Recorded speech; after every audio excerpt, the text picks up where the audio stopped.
This is Judge Joe Brown, and we're listening to We All Be News. News-free Dixie for the 21st century.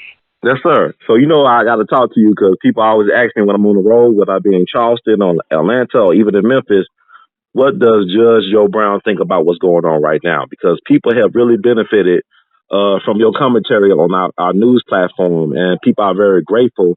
And people are demanding to see you on TV once again. They really want to see you on TV. Yeah, that would be a good change. Time for a little bit of wisdom, maybe. Okay, we definitely need that. I think people are looking for that. They're looking for some true elder wisdom, some guy with insight and so much more. So I want to ask you, we're talking about... Wisdom is one. Wisdom is one. It's not given. Yes, sir. I definitely agree with that. So you a man that has won a lot of wisdom, and people love when you dispense that wisdom and also a sense of morality and justice when it comes to certain things that affect our community. So I want to applaud you for being the stand-up guy you always been, Judge Brown. We appreciate that so much. And I want to ask you about your thoughts. First of all, there's so much stuff going on right now, but what are your thoughts? President Obama did a speech last night that got a lot of interesting feedback, a lot of very positive feedback, and some criticism. What are your thoughts about his speech? Did you hear the speech last night about his legacy? Yes, I did. I am very disappointed in his administration. His last speech didn't make any difference. He had 8 years to use the window of opportunity to do something for the middle class and for the people that he is confused with being part of. Yeah, that's a good point. Like, what could he have done differently? Like, what would you suggest to him in terms of helping the middle class? The speech? Yeah. The speech? Oh, well, forget the speech. It's like he had 8 years. One time he had the Congress and the Senate. Jobs, education, housing, opportunity, more appointments, particularly somebody black, for real black, on the U.S. Supreme Court, somewhere in there, and he just wasted it. Let me ask you at the Supreme Court then, because it's like the Republicans, they obstructed him on the last chance to replace Scalia. Do you think he did? He should have nominated a black person, like a black woman, to the Supreme Court? Oh, as a show, but he should have nominated a black man his first year when he could have gotten anybody in. That Clarence Thomas is something of an embarrassment. The other thing is look, the person he did nominate, whose nomination has been held up, is a lifetime conservative Republican who's pro-big business, anti-affirmative action, anti-abortion, and has not done much to advance prisoners' rights for all of the wrongfully convicted black inmates. There are a lot of them that aren't, but there are some of them that are. He's always been anti-us. He's an old, long-term helper of Goldman Sachs. So what did he do? He didn't even do us righteous in that. Obamacare that everybody tooted, I don't think he should have ever let his name be associated with it, because I think it's a sorry embarrassment, that affordable health care thing that former senior Tennessee U.S. Senator Dr. Bill Frist, whose family founded Blue Cross Blue Shield, came up with that nonsense back in 2003, trying to put it across, but he couldn't. It's a sop for the medical insurance business and bad for the people. Yeah, I want to ask you about the medical insurance company. Like, I look at Aetna. Aetna is the largest medical insurance company in America, but they built a business. No, it's not. Blue Cross, Blue Shield, Cigna, Aetna, all of them are basically caught up with being part of the conglomerate empire of Blue Cross, which was the first medical insurance company. They came out saying we are all about medical insurance, did a lot of early advertising hype with the unions at the time to get to be the insurance companies for the unions. It turned out to be a bad deal, because then they ran with that and they tried to charge exorbitant prices for coverage and deliver little on it. So with Edna Dell, their background, how they built their company is troubling to me, because like they used to sell insurance policies to slave owners on their slaves. So right there, I mean, they should be benefiting reparation. I mean, to me, healthcare should be like free, especially for black people.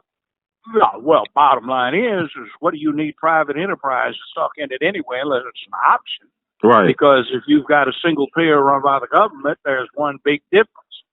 But when you've got a function that can be covered by the government or a private enterprise is ingenious when they have to put their own money up. But in this case, it wouldn't be their own money. Right. And additionally, when it comes down to spending taxpayers' money, they have two considerations.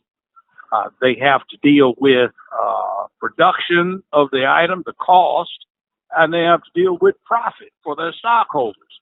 So when the government's in it, there's no profit consideration. It's just what does it cost to do it on a very, very large scale. Mm-hmm. Now, a lot of that nonsense about the beauty of private enterprise is just hype put out by those who are vested in interest with private enterprise, and it's good for their business. See, That's the thing, not for us.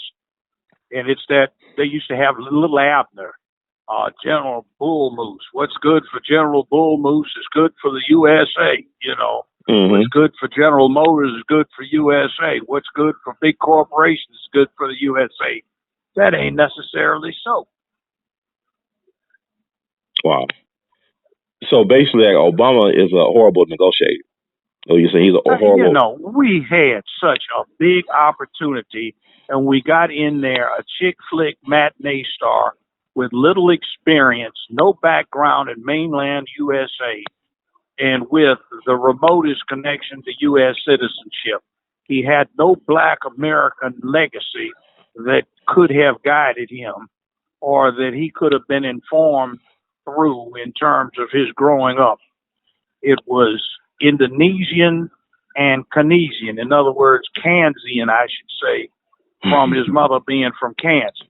Mm-hmm. Father was from Kenya, but, you know, tribesmen didn't have anything to do with his son's upbringing.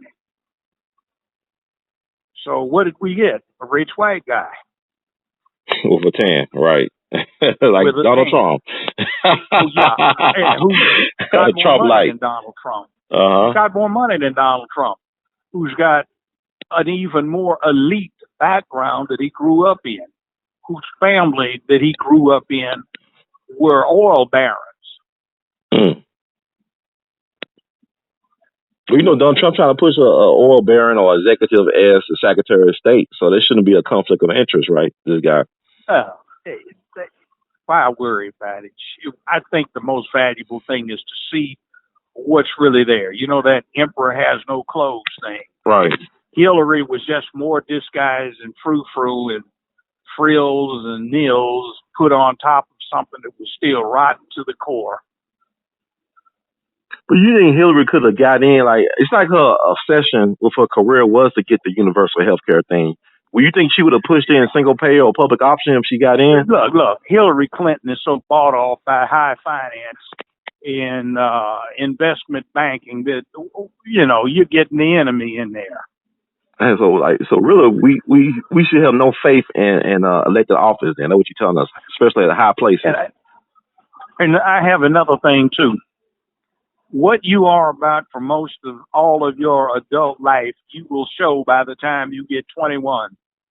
And by the time she was 21, she had a career working for racism, segregation, denial of integration, Republican Party, supporting a racist, Barry Goldwater, who pushed the race card, and for supporting Richard Tricky Dick, I am not a crook Nixon in 1968 against LBJ.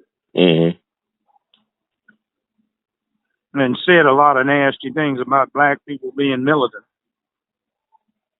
That's fascinating. And people can find out this stuff online, but yet people still, like, it's like special black people still have a love for Hillary Clinton. They don't have a love for Hillary Clinton. She's just white mistress, and that's what they go for.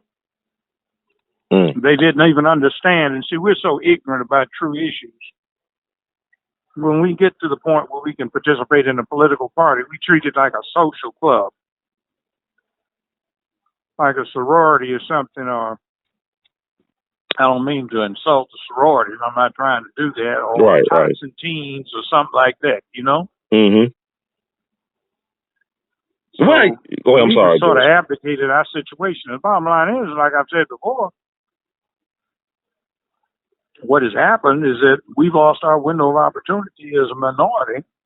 They've got new minorities, the Hispanic crowd, some that you need to pay serious attention to because they're threatening, Mm-hmm. and for being recipients of any degree of altruism or good feelings, it's become a non-ethnic minority, the LGBT crowd, which is something by choice.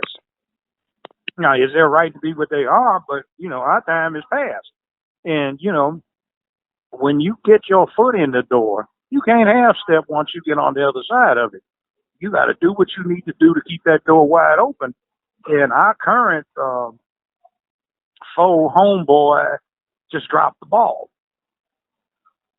You know what's crazy? We in a reality TV society, and Barack Obama, like you say, he is a celebrity president, and he's in good with the black celebrities. But really, where is the black leadership for black folk? Where is the black agenda? None. There is none. And when you start to develop real black leadership, this society, this media-dominated society, tries to suppress it. Mm-hmm. In fact, even the Pope said something about it last month. He commented basically that the media is too concerned with trying to tear people down. So one of the main goals, aims, policies of modern mass media in America is to find somebody that's a straight man, black or white, and earn high ratings by tearing him down. So all of the inquiring minds can satisfy their fascinations with wanting to know the latest scam. Let me ask you this. Speaking of I guess, you talked about a little bit about the gay agenda on my show, and people really took hold of what you were saying when we did an interview. I don't get your thoughts about Kim Burrell, the gospel singer, and the fallout from her, like comments about gay people, homosexuality in the black church, and how basically, people disinvited her from shows like Ellen, and she lost her radio show. I don't know. Are you familiar with that clip of her talking about homosexuality in the black church? Yes, I am. That's her opinion, First Amendment opinion. She has a right to it. Mm-hmm. And Ellen DeGeneres, of course, Ellen DeGeneres was the poster child for LGBT. She married that woman and came out years ago and ruined the sitcom, which is that she was involved with, which is the only production she's been associated with that hasn't been an abject failure. See, like, look what they do with her. Every single show she's had has been a ratings flop, has been canceled. But the season won't even be over before the industry will give her another show. See, nobody listens. She's not a superstar. She has low ratings, but they hype it up and tell you that she does. Yeah, she get access to the president and the first lady too, so she got connections to get her access to people like the president of the United States, although her ratings are not that great. Well, yeah. Well, look. I don't have any problem with helping out the gay thing, LGBT thing. Okay, fine. Mm-hmm. But he didn't help us out.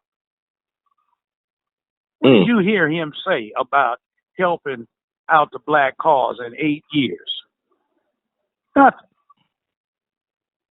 Did he talk about the undereducation of African Americans? Did he really talk anything about making any reform through the Justice Department to what was going on in the inner cities? Did he really sick the U.S. attorney's offices on some of this deplorable stuff that goes on in our inner cities in the name of law and order? Not that we don't need it, but some of it, is just deplorable on how much, what do they call it, collateral damage occurs as a result of what they do. What's interesting about him is when it comes to Chicago, he's more concerned about the Chicago Cubs than he is about black folks who live in Chicago. It seems like Of course he is, because he never had any contact with them. The only thing he did most of the time he was in Chicago with that old Republican law firm he and Michelle worked for was to see how to trick black folk out of their homestead deeds and all of these rundown, godforsakenly decrepit structures that they renovated in central Chicago for one of the firm's clients. Mm-hmm. So this is an interesting thing. Like, like what last year they had almost 800 black folks die in Chicago. And this is much, to me, is a part of his legacy as anything else, because if your former chief of staff is the mayor of Chicago and you claim that it's your hometown, why wouldn't that be a special project for you to tackle what's going on in your hometown? And it's not a systemic thing because it's happening in only one part of your hometown, supposedly. It's not happening all over Chicago. It's contained. See, if I walk through Chicago, mm-hmm. I would see what I saw in South Central LA, what I see in South Memphis, North Memphis, what I see in parts of DC, what I see in parts of Harlem, mm-hmm. what I see in other hoods in America. And I'd say, this is what I would do, which is the same kind of thing I've been trying to do for, 30 some years. But you see, he walks in there and he, like I said, he only looks like us. He doesn't have a clue what he's looking at.